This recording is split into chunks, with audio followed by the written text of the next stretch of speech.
Hello everyone. Thank you for joining me around the fireside tonight. My name is Joe, and I'm here to tell you a story. A story about a wonderful kingdom beset by a terrible fate. A story about a fierce dragon and a knight on a heroic quest.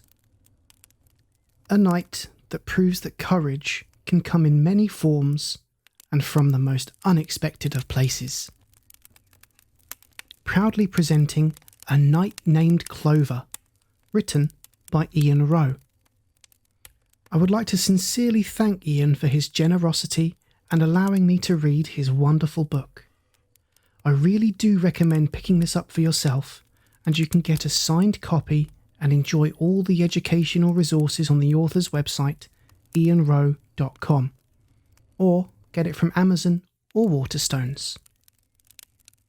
If you enjoy this episode, please let me know by leaving a like, a review or a comment, and subscribing to whatever platform you are listening on.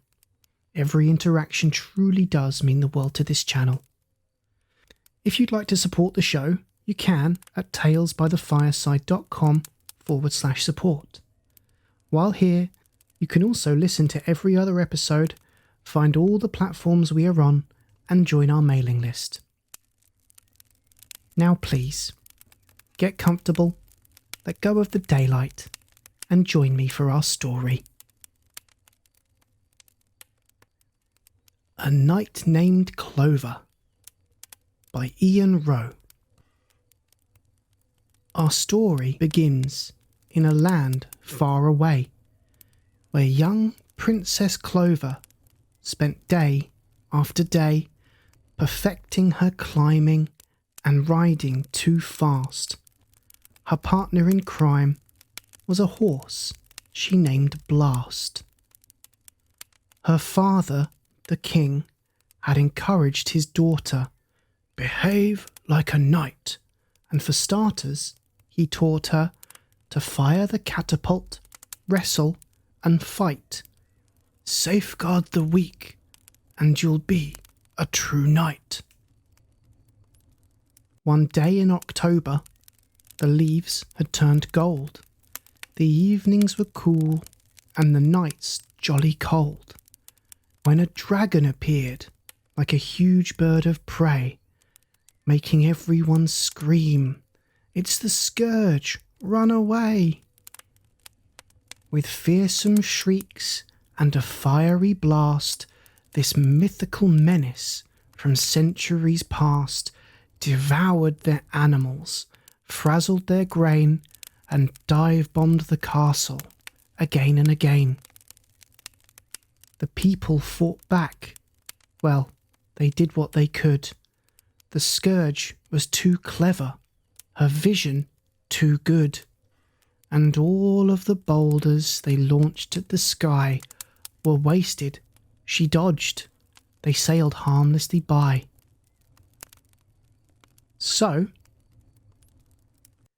the king set a bounty for any brave knight who'd take on the dragon and vanquish by might this beastly, barbarian, bloodthirsty brute. The prize in return was spectacular loot. "Why can't I fight?" piped up Clover's young voice. "Are you mad?" said King Dad. "You're a terrible choice. Your job isn't taking the fight to this foe. It's helping me rule while the real knights go." But the real knights fell until no one was left. So the king shook the dust off his chainmail vest and strode from the castle, his armour all golden. "Let's see if this devil can take on an Alden." The sky became dark as the dragon descended, but the king's plan did not go as well as intended. Before long, he too was bound tight in her claws, while fire shot forth from her cavernous jaws.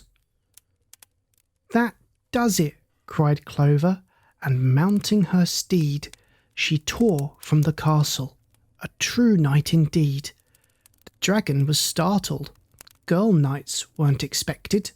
With the king saved for breakfast, she made a sharp exit. As the beast flew away to her lair on Mount Hood, which was flanked on all sides by an overgrown wood, the princess made Blast gallop hard up the track and called to her people, "Keep watch, we'll be back." Now Clover loved climbing, but this was too much. The lair was at least 700 feet up. The thought of the climb brought cold sweat to her brow. "It's time," she thought grimly. "I'd better start now."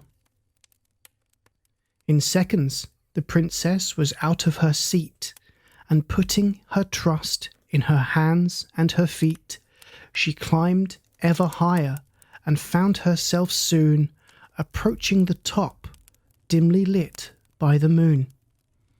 It took a few seconds for her to see clearly.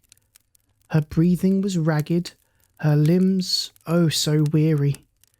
But as she crept closer, her heart gave a leap. It seemed like the dragon was soundly asleep. Amazed at her entrance, her father was thrilled. His daughter was here, and he might not be killed. In seconds, his smile was replaced by a frown. He couldn't believe that he'd have to climb down. The princess gave Daddy a piercing glare, a fearsome look that said, "Hey, don't you dare. We have to climb down now. There's no other way. Let's not be the Scourge's first meal of the day." Descending was tricky, hands chilled to the bone. Then suddenly someone dislodged a small stone, and that hit another, and soon the sound of a rock fall rang out in the gloom. With a terrible bellow, the Scourge was awake. The force of her roar made the mountainside shake. "We have to go faster," came Clover's loud cry, while furious jets of white fire scorched the sky. Their hands were a blur as the dragon took flight, while on the horizon the soft morning light lit their perilous path to the base of the dome, where Blast waited bravely to carry them home. They flew through the forest at fearsome speeds. The Scourge soared above them, just skimming the trees. Frustrated by branches, no way to attack, the beast raced ahead to cut off their way back. The path wound its way through the ominous wood, but where the trees finished was where the Scourge stood. Her mouth stretched wide open, she rested her chin and waited for Clover and Dad to ride in. The people were certain that something was wrong. The dragon had never stayed still for so long. They realized Clover must be on her way, but how could they warn her from so far away? Our heroes were barely a second from death. They'd danced their last disco, they'd breathed their last breath, when just then a boulder dropped out of the sky and belted the beast just above her right eye.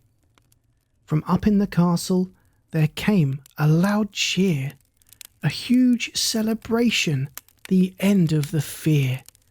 But none were as loud as the team in the tower, whose catapult shot robbed the Scourge of her power. "I have to admit, you're a wonderful knight," said the king, taking Clover and hugging her tight. And hugging him back, Clover asked with a smile, "Are you proud of me, Dad?" "Unbelievably, child." The end. Good night.